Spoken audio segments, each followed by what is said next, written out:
તો અત્યારે હાલ વડાપ્રધાન નરેન્દ્ર મોદી લોકસભામાં સંબોધન કરી રહ્યા છે। આવો સીધા જોઈએ ત્યાં। पिछले 3 दिवस से अनेक वरिष्ठ महानुभाव आदरणीय सदस्यों ने अपने विचार व्यक्त किए हैं।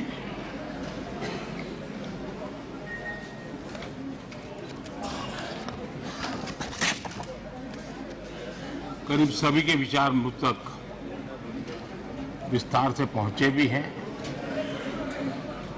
मैंने स्वयं भी कुछ भाषण सुने भी हैं। आदरणीय अध्यक्ष जी, देश की जनता ने हमारी सरकार के प्रति बार बार जो विश्वास जताया है, मैं आज देश के कोटि कोटि नागरिकों का आभार व्यक्त करने के लिए उपस्थित हुआ हूं।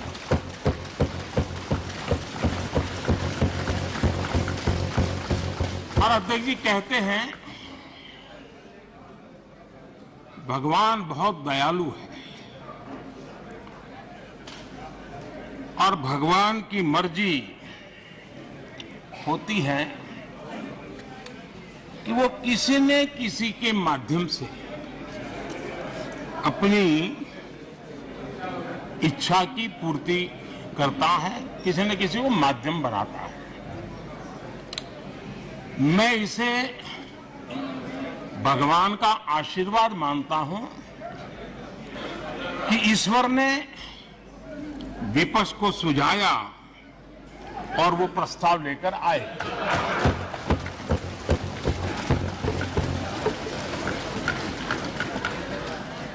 दो 2018 में भी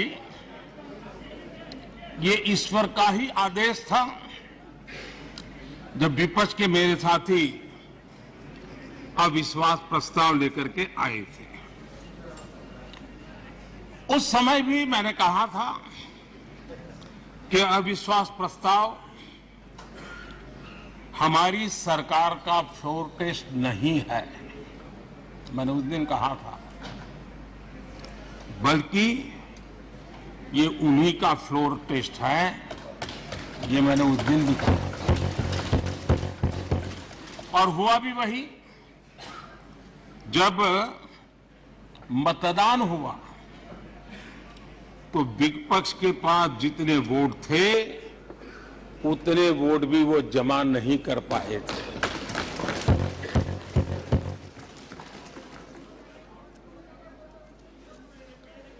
और इतना ही नहीं, जब हम सब जनता के पास गए तो जनता ने भी पूरी ताकत के साथ इनके लिए नो कॉन्फिडेंस घोषित कर दिया। और चुनाव में एनडीए को भी ज्यादा सीटें मिली और भाजपा को भी ज्यादा सीटें मिली। यानी एक तरह से विपक्ष का अविश्वास प्रस्ताव हमारे लिए शुभ होता है।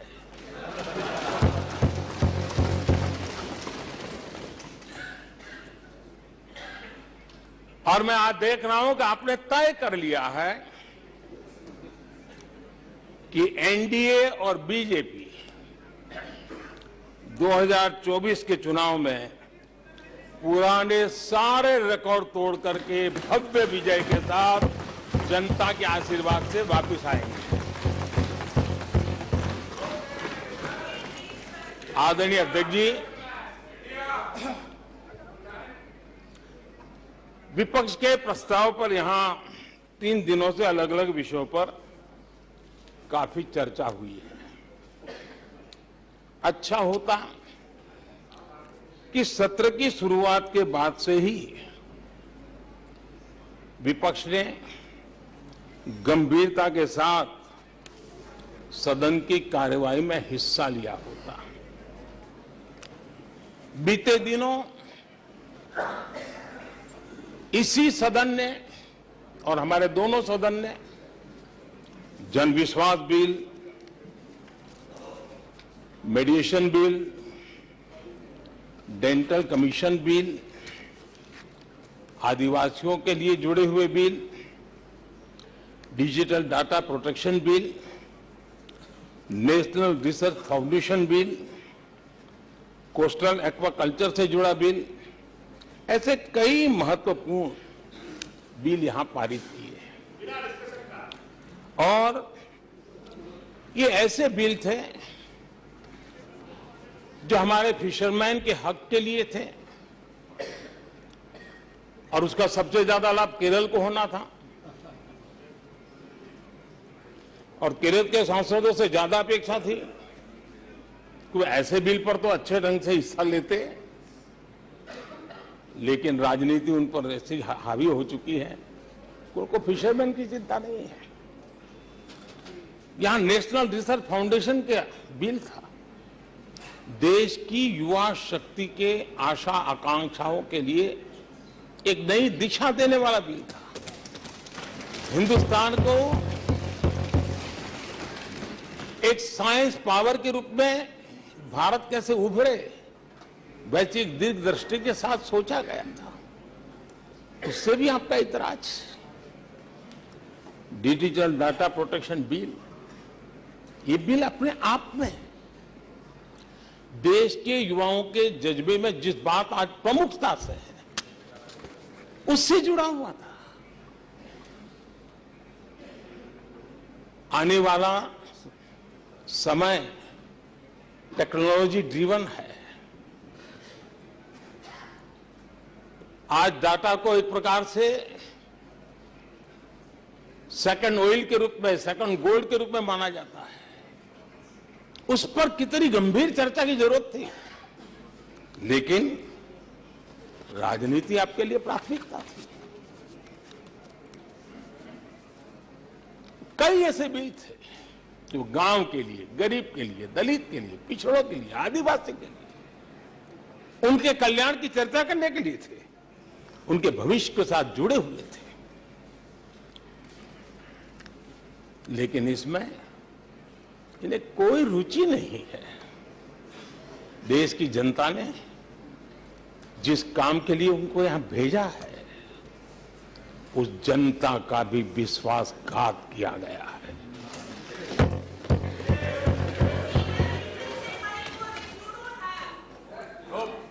विपक्ष के कुछ दलों के लिए उनके आचरण से, उनके व्यवहार से उन्होंने सिद्ध कर दिया है कि देश से ज्यादा उनके लिए दल है, देश से बड़ा दल है, देश से पहले प्राथमिकता दल है। मैं समझता हूं आपको गरीब के भूख की चिंता नहीं है, सत्ता की भूख, यही आपके दिमाग पे सवार है। आपको देश के युवाओं के भविष्य की परवाह नहीं है, आपको अपने राजनीतिक भविष्य की चिंता है। और माननीय अध्यक्ष जी, आप झूठे एक दिन सदन चलने भी दिया, किस काम के लिए?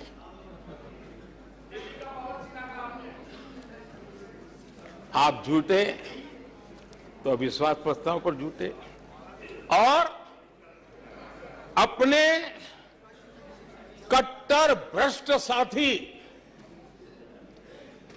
उनकी शर्त पर मजबूर होकर के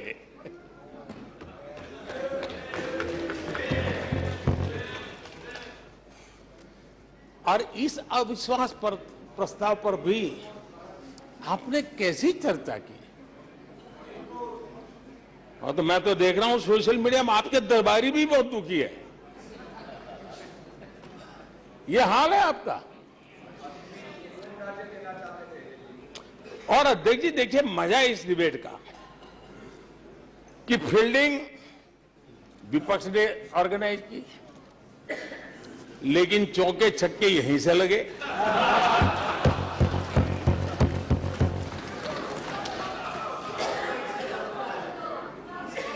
और विपक्ष नो कॉन्फिडेंस मोशन पे नो बॉल नो बॉल पर ही करता आगे चलता जा रहा है।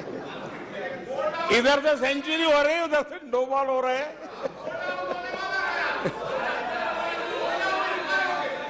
अध्यक्ष जी, मैं हमारे विपक्ष के साथियों से यही कहूंगा कि तैयारी करके क्यों नहीं आते जी? थोड़ी मेहनत कीजिए। और मैंने 5 साल दिया आपको मेहनत करने के लिए। 18 में कहा था कि 23 में आप आना, जरूर आना। 5 साल भी नहीं कर पाए आप लोग। क्या हाल है आप लोगों का, क्या दारिद्र्य है।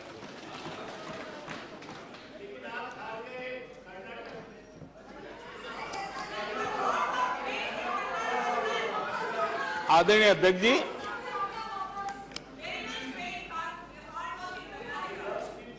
विपक्ष के हमारे साथियों को दिखास की, छपास की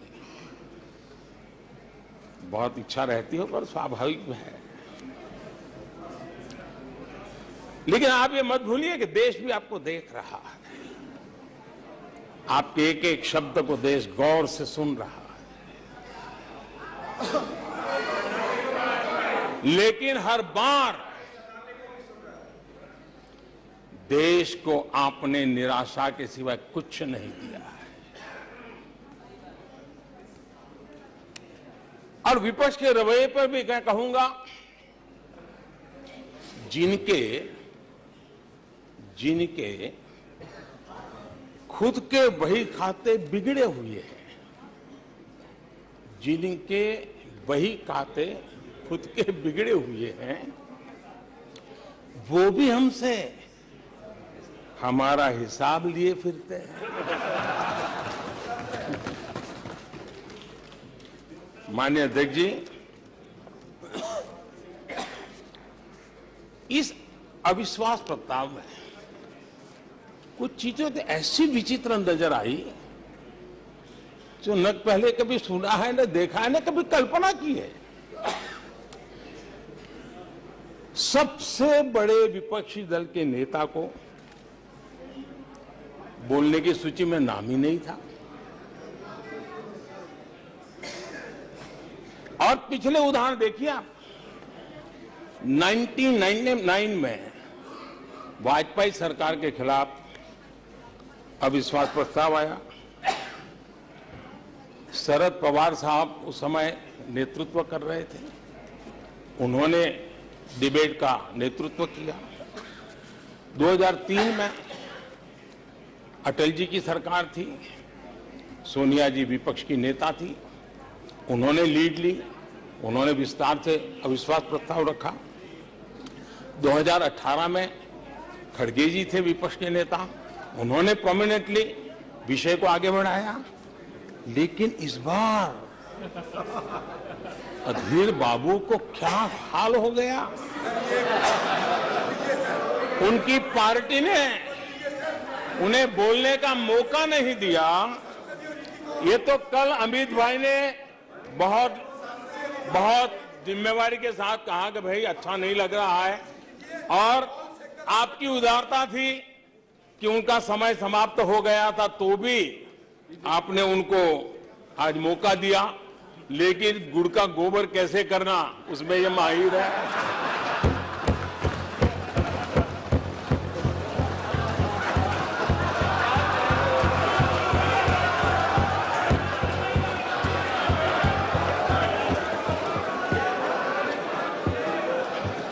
मैं नहीं जानता हूं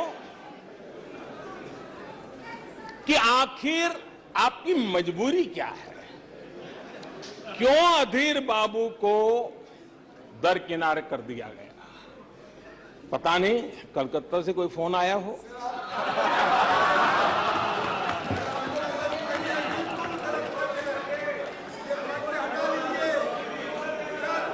और कांग्रेस बार बार उनका अपमान करती है। कभी चुनावों के नाम पर उन्हें अस्थायी रूप से फ्लोर लीडर से हटा देते हैं बिट्टू जी।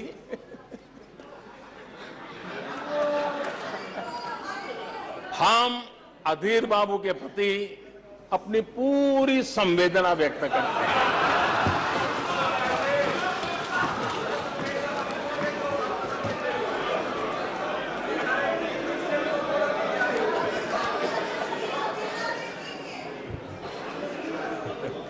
सूरज जी जरा जोर से हंस लीजिए।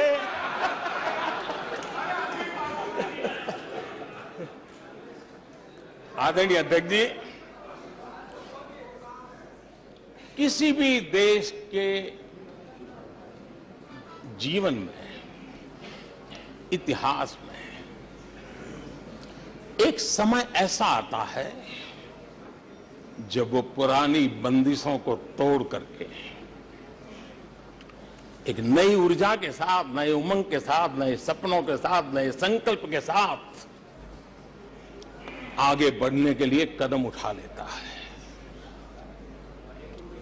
21वीं सदी का ये कालखंड, और मैं बड़ी गंभीरता से इस पवित्र लोकतंत्र के मंदिर में बोल रहा हूं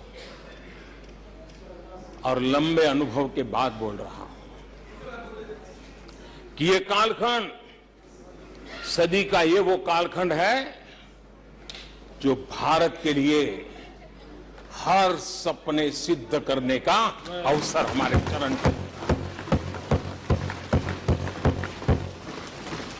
और हम सब ऐसे टाइम पीरियड में हैं, चाहे हम हैं, चाहे आप हैं, देश के कोटि कोटि जन है, ये टाइम पीरियड बहुत अहम है, बड़ा महत्वपूर्ण है बदलते हुए विश्व में। और मैं इन शब्दों को भी बड़े विश्वास से कहना चाहता हूं कि ये कालखंड जो घड़ेगा उसका प्रभाव इस देश पर आने वाले 1000 साल तक रहने वाला है। 140 करोड़ देशवासियों का पुरुषार्थ इस कालखंड में अपने पराक्रम से, अपने पुरुषार्थ से, अपनी शक्ति से, अपने सामर्थ्य से जो करेगा वो आने वाले 1000 साल की मजबूत नींव रखने वाला है। और इसलिए इस कालखंड में हम सबका बहुत बड़ा दायित्व है, बहुत बड़ी जिम्मेवारी है। और ऐसे समय हम सबका एक ही फोकस होना चाहिए, देश का विकास, देश के लोगों के सपनों को पूरा करने का संकल्प, और उस संकल्प को सिद्धि तक ले जाने के लिए जी जान से जुट जाना, यही समय की मांग है। 140 करोड़ देशवासी इन भारतीय समुदाय की सामूहिक ताकत हमें उस ऊंचाई पर पहुंचा सकती है।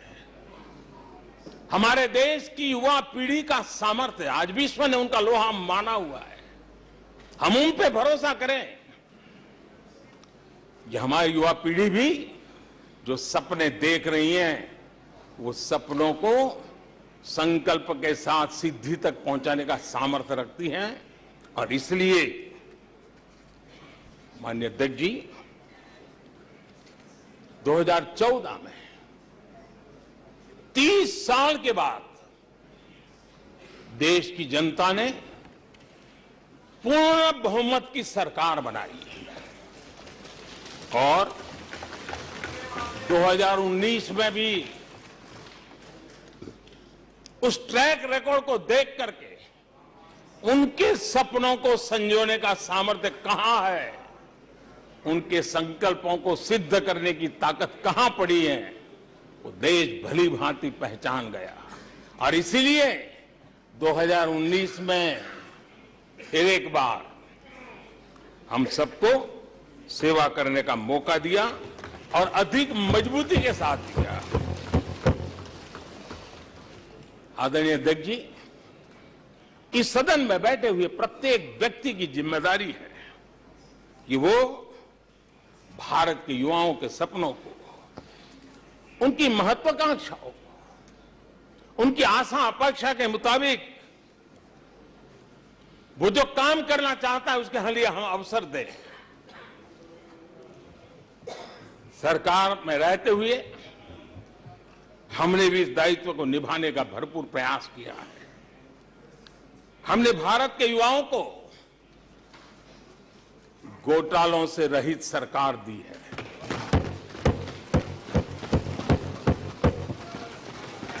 हमने भारत के युवाओं को, आज के हमारे प्रोफेशनल्स को खुले आसमान में उड़ने के लिए हौसला दिया है, अवसर दिया है। हमने दुनिया में भारत की बिगड़ी हुई साख उसको भी संभाला है और उसे फिर एक बार नई ऊंचाइयों पर ले गए हैं। अभी भी कुछ लोग कोशिश कर रहे हैं कि दुनिया में हमारी साख को दाग लग जाए, लेकिन दुनिया अब देश को जान चुकी है। दुनिया के भविष्य में भारत किस प्रकार से योगदान दे सकता है, ये विश्व का विश्वास बढ़ता चला जा रहा है। और इस दौरान हमारे विपक्ष के साथियों ने क्या किया? जब इतनी सानुकूल वातावरण, चारों तरफ संभावना ही संभावनाएं, इन्होंने अविश्वास के प्रस्ताव की आड़ में जनता के आत्मविश्वास को तोड़ने की विफल कोशिश की है।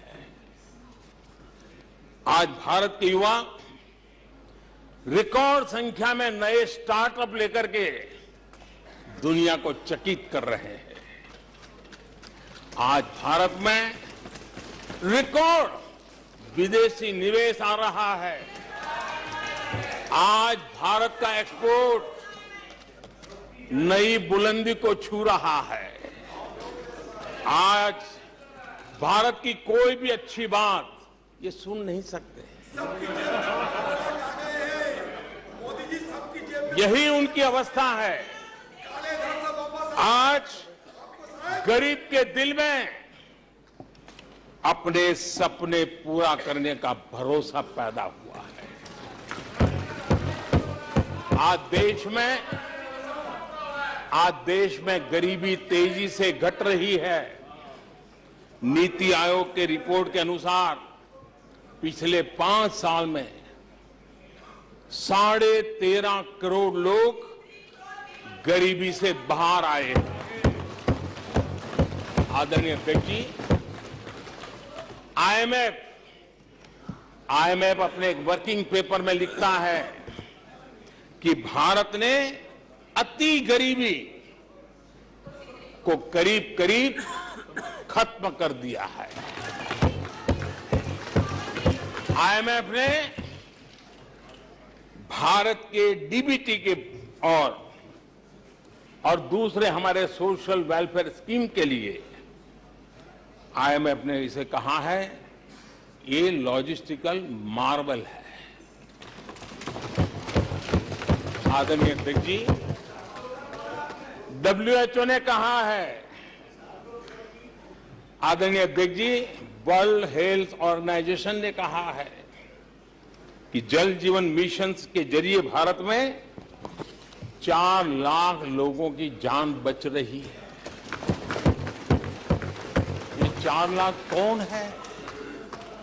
तो मेरे गरीब, पीड़ित, शोषित, वंचित परिवारों के मेरे स्वजन है। हमारे परिवार के निचले तबके में जिंदगी गुजारने के लिए जो मजबूर हुए, उनके जन हैं। ऐसे 4 लाख लोगों की जान बचने की बात डब्ल्यूएचओ कह रहा है। माननीय अध्यक्ष जी, डब्ल्यूएचओ स्वच्छ भारत अभियान का एनालिसिस करके के कहता है कि स्वच्छ भारत अभियान से 3 लाख लोगों को मरने से बचाया गया है। आदरणीय अध्यक्ष जी, भारत स्वच्छ होता है, 3 लाख लोगों की जिंदगी बचती है। 3 लाख है कौन? वही झुग्गी झोपड़ी में जिंदगी जीने के लिए जो मजबूर है।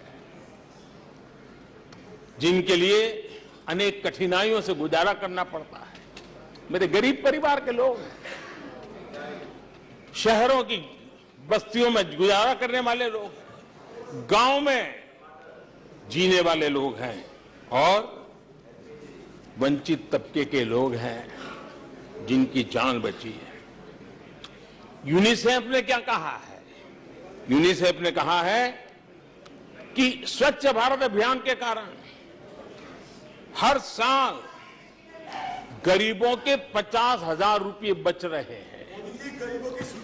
ये लेकिन भारत की इन उपलब्धियों से कांग्रेस समेत विपक्ष के कुछ लोग दलों को अविश्वास है। जो सच्चाई दुनिया दूर से देख रही है, ये लोग यहां रहते हैं दिखती नहीं है।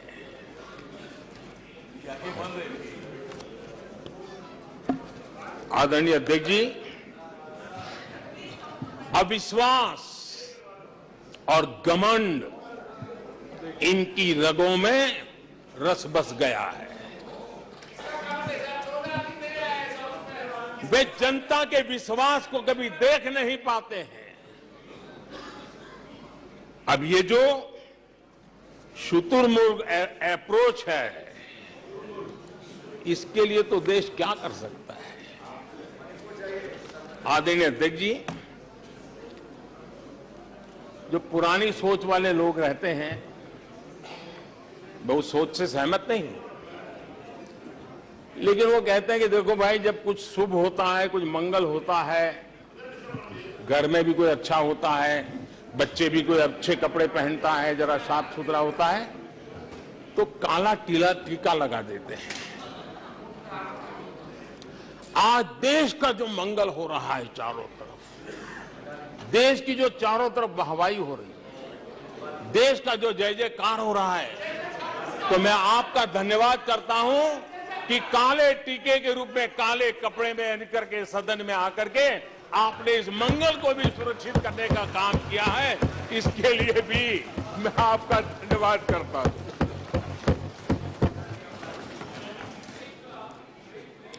आदरणीय अध्यक्ष जी,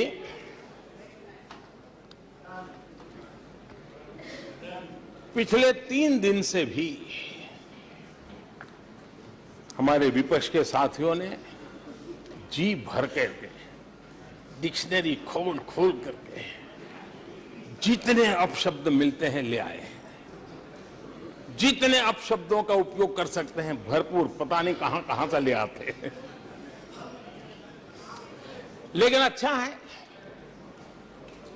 थोड़ा मन का गुबार उनका निकल गया होगा, थोड़ा मन हल्का हुआ होगा, इतने अपशब्द बोल लिए हैं तो। और वैसे तो लोग मुझे दिन रात कोसते रहते हैं, उनकी ये फितरत है। और उनके लिए तो सबसे प्रिय नारा क्या है? मोदी तेरी कब्र खुदेगी। मोदी तेरी कब्र खुदेगी, मोदी तेरी कब्र खुदेगी, ये इनकी पसंदीदा नारा है। लेकिन मेरे लिए इनकी ये गालियां, ये अपशब्द, ये अलोकतांत्रिक भाषा, मैं उसका भी टॉनिक बना देता हूं।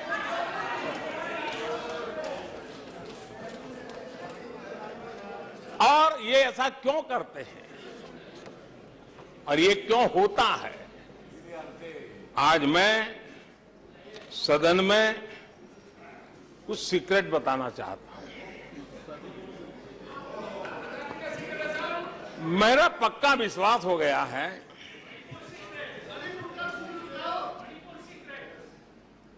कि विपक्ष के लोगों को एक सीक्रेट वरदान मिला हुआ है।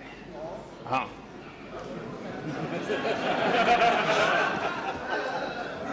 सीक्रेट वरदान मिला हुआ है। और वरदान ये कि ये लोग जिसका बुरा चाहेंगे उसका भलाई ही होगा।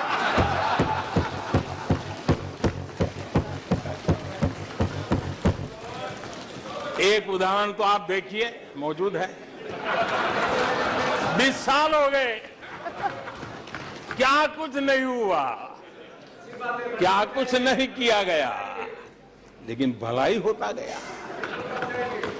तो आपको बड़ा सीक्रेट वरदान है जी, और मैं 3 उदाहरण से ये सीक्रेट वरदान को सिद्ध कर सकता हूं जी।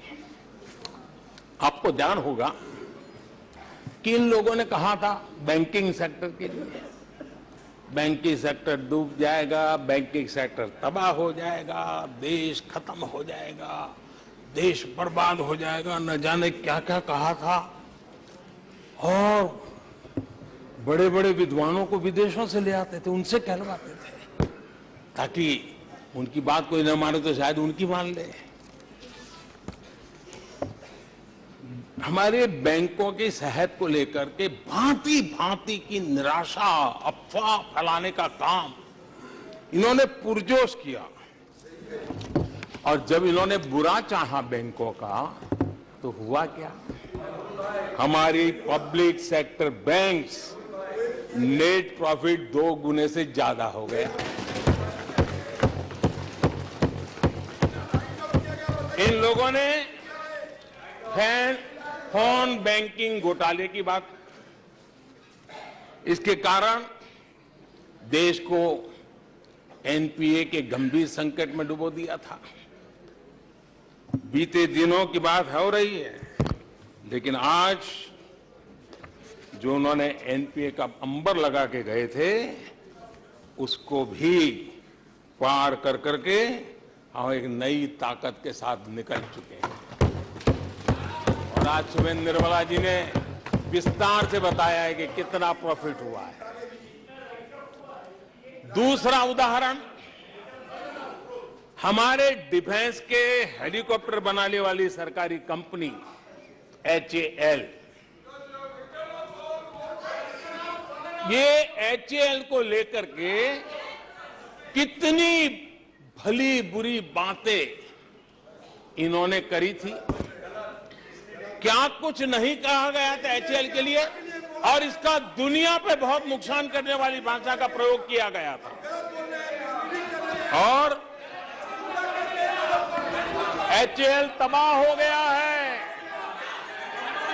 HAL खत्म हो गया है, भारत की डिफेंस इंडस्ट्री खत्म हो चुकी है।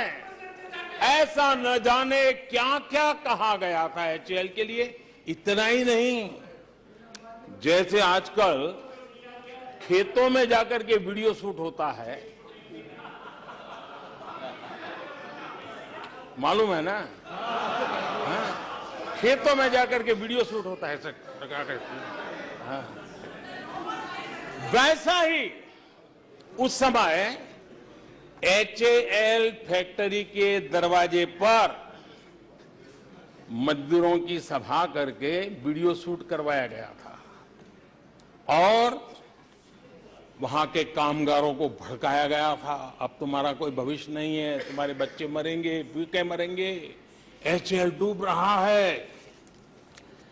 देश की इतनी महत्वपूर्ण इंस्टीट्यूट को इतना बुरा चाहा, इतना बुरा चाहा, इतना बुरा कहा कि वो सीक्रेट आज HAL सफलता की नई बुलंदियों को छू रहा है। HAL ने अपना highest ever highest revenue register किया है। इनके जी भर करके गंभीर आरोपों के बावजूद भी, वहां के कामदारों को, वहां के कर्मचारियों को उकसाने की भरपूर कोशिश के बावजूद भी आज HAL देश की आन बान शान बन के उठ रहा है। आदरणीय अध्यक्ष जी, जिसका बुरा चाहते हैं वो कैसे आगे बढ़ता है, मैं तीसरा उदाहरण देता हूं। आप जानते हैं LIC के लिए क्या क्या कहा गया था? LIC बर्बाद हो गई, गरीबों के पैसे डूब रहे हैं, गरीब कहां जाएगा? बेचारे ने बड़ी मेहनत से LIC में पैसा डाला है। क्या कहें, जितनी उनकी कल्पना शक्ति थी, जितने उनके दरबारियों ने कागज पकड़ा दिए थे, सारे बोल लेते थे वो, सारे बोल लेते थे। लेकिन आज LIC लगातार मजबूत हो रही है। शेयर मार्केट में रुचि रखने वाले को भी ये गुरु मंत्र है कि जो सरकारी कंपनियों को ये लोग गाली देना, आप उसमें दांव लगा दीजिए साहब, अच्छा ही होने वाला है।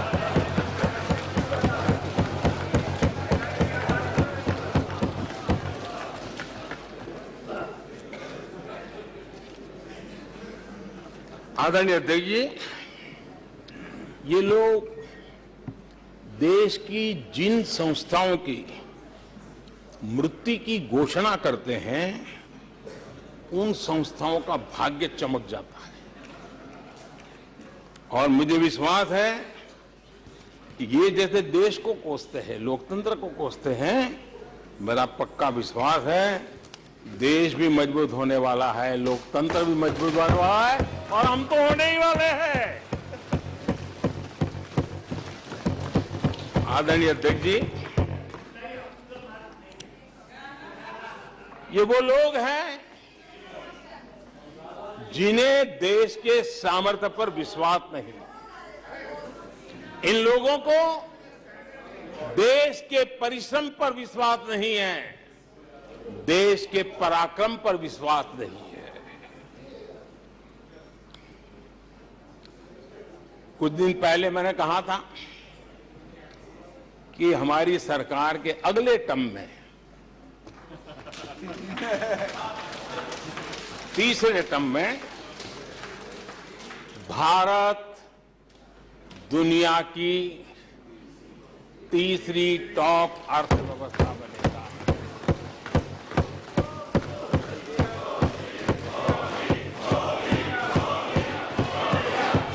आदरणीय अध्यक्ष जी, आदरणीय अध्यक्ष जी, अब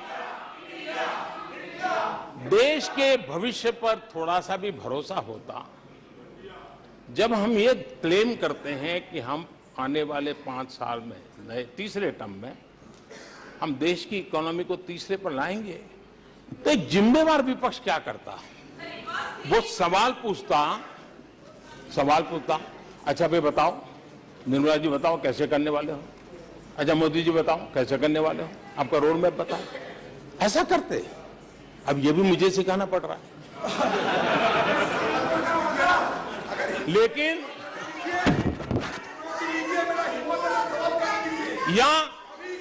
या वो कुछ सुझाव दे सकते थे, ये कुछ सुझाव दे सकते थे, या फिर कहते हम चुनाव में जनता के बीच जाकर के बताएंगे कि ये तीसरे की बात करते हैं, हम तो 1 नंबर पे लेके आएंगे, और ऐसे ऐसे लेके कुछ तो करते यार। लेकिन हमारे विपक्ष की त्रासदी ये है, और उनके राजनीतिक विमर्श पर गौर कीजिए। कांग्रेस के लोग क्या कह रहे हैं? अब देखिए कितना कल्पना दारिद्र्य है। इतने सालों तक सत्ता में रहने के बाद भी क्या अनुभवताहीन बातें सुनने को मिल रही है जी। क्या कहते हैं ये कहते हैं इस लक्ष्य तक पहुंचने कुछ करने की जरूरत नहीं, ऐसे ही होने वाला है तीसरे नंबर पे। बताओ, मुझे लगता है कि इसी सोच के कारण वो सोते रहे इतने सालों तक, तो अपने आप होने वाला है। वो कहते हैं बिना कुछ किए तीसरे पहुंच जाएंगे, और कांग्रेस की माने अगर सब कुछ अपने आप ही हो जाने वाला है, इसका मतलब है कांग्रेस के पास न नीति है, न नियत है, न विजन है, न वैश्विक अर्थव्यवस्था की समझ है, और न ही भारत के अर्थ जगत के ताकत का पता है। और इसलिए सोए जब हो जाएगा, यही एक आदरणीय अध्यक्ष जी, ये वजह है कि कांग्रेस के शासन में भारत गरीबी और गरीबी को बढ़ाता गया। 1991 में देश कंगाल होने की स्थिति में था।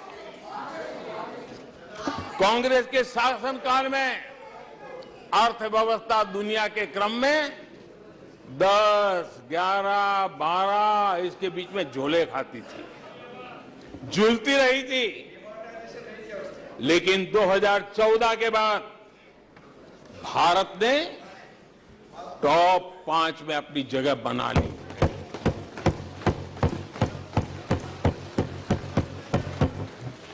कांग्रेस के लोगों को लगता होगा कि ये कोई जादू से लकड़ी से हुआ है, लेकिन मैं आज सदन को बताना चाहता हूं माननीय अध्यक्ष, रिफॉर्म, परफॉर्म एंड ट्रांसफॉर्म एक निश्चित आयोजन, प्लानिंग और कठोर परिश्रम की पराकाष्ठा, और इसी की वजह से आज देश इस मुकाम पर पहुंचा है। और ये प्लानिंग और परिश्रम की निरंतरता बनी रहेगी। आवश्यकता अनुसार उसमें नए रिफॉर्म होंगे और परफॉर्मेंस के लिए पूरी तरह ताकत को लगाया जाएगा, और परिणाम ये होगी कि हम तीसरे नंबर पर पहुंच के रहेंगे। आदरणीय अध्यक्ष जी, देश का विश्वास मैं शब्दों में भी प्रकट करना चाहता हूं, और देश का विश्वास है कि 2028 में आप जब अविश्वास प्रस्ताव लेके आएंगे, तब ये देश पहले 3 में होगा। ये देश का विश्वास है।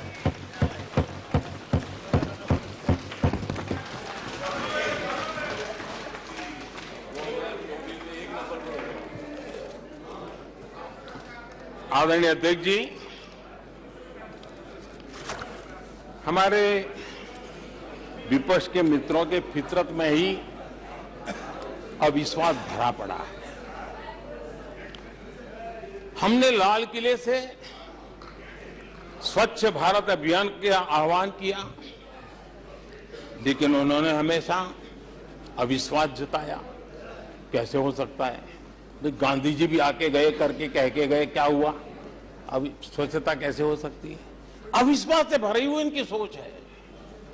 हमने मां बेटी को खुले में शौच से मुक्त करने के लिए, उस मजबूरी से मुक्त होने के लिए शौचालय जैसी जरूरत पर जोर दिया, और तब ये कहना, क्या लाल किले से ऐसे विषय बोले जाते हैं क्या? क्या ये देश की प्राथमिकता होती है क्या? हमने जब जन-धन खाते खोलने की बात की, तब भी यही बात निराशा की। क्या होता है जन-धन खाता? उनके हाथ में पैसे कहां है? उनका जेब में क्या पड़ा है? क्या लेके आएंगे? क्या करेंगे? हमने योग की बात की, हमने आयुर्वेद की बात की, हमने उसको बढ़ावा देने की बात की, तो उसका भी मखौल उड़ाया गया। हमने स्टार्टअप इंडिया की चर्चा की, तो उन्होंने उसके लिए भी निराशा फैलाई। स्टार्टअप तो कुछ हो ही नहीं सकता है। हमने डिजिटल इंडिया की बात कही, तो बड़े बड़े विद्वान लोगों ने क्या भाषण किए। हिंदुस्तान के लोग तो अनपढ़ है, हिंदुस्तान के मोबाइल चलाना भी नहीं आता है, हिंदुस्तान के लोग कहां से डिजिटल करेंगे। आज डिजिटल इंडिया, देश आगे है। हमने मेक इन इंडिया की बात कही, जहां गए वहां मेक इन इंडिया का मजाक उड़ाया, जहां गए वहां मेक इन इंडिया का मजाक उड़ाया। आदरणीय अध्यक्ष जी,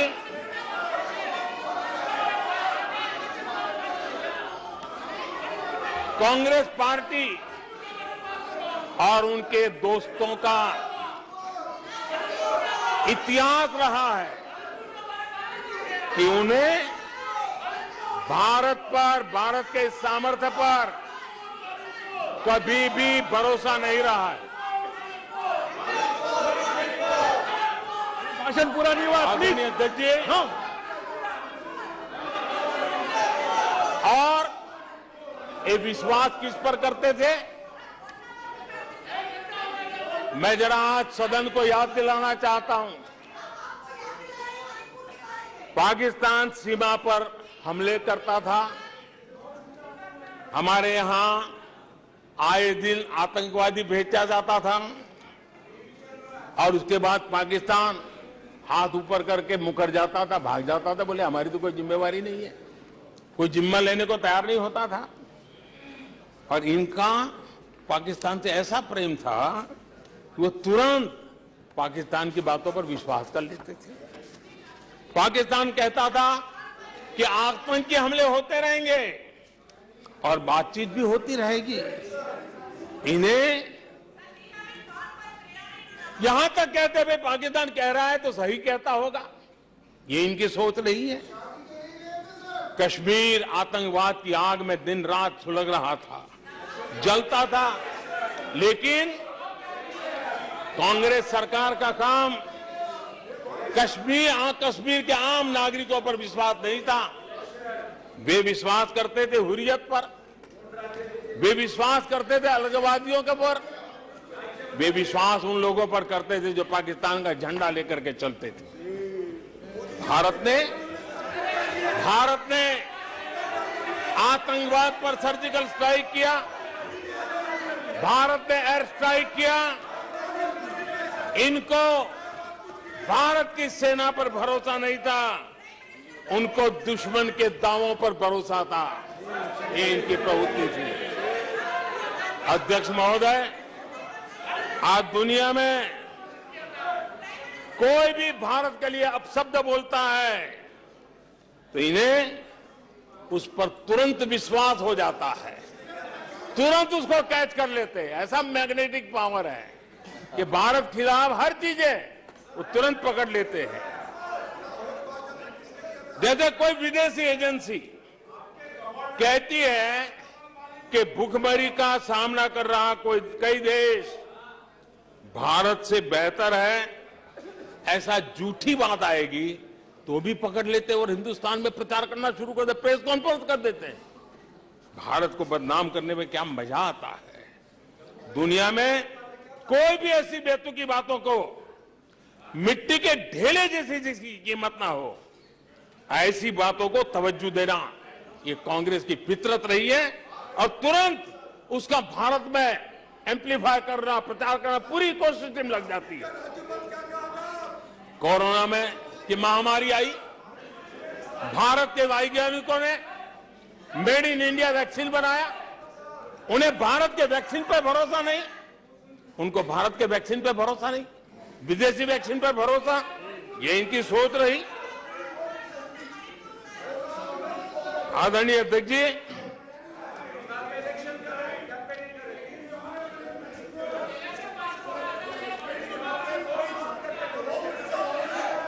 देश के कोटि कोटि नागरिकों ने भारत के वैक्सीन पर विश्वास जताया।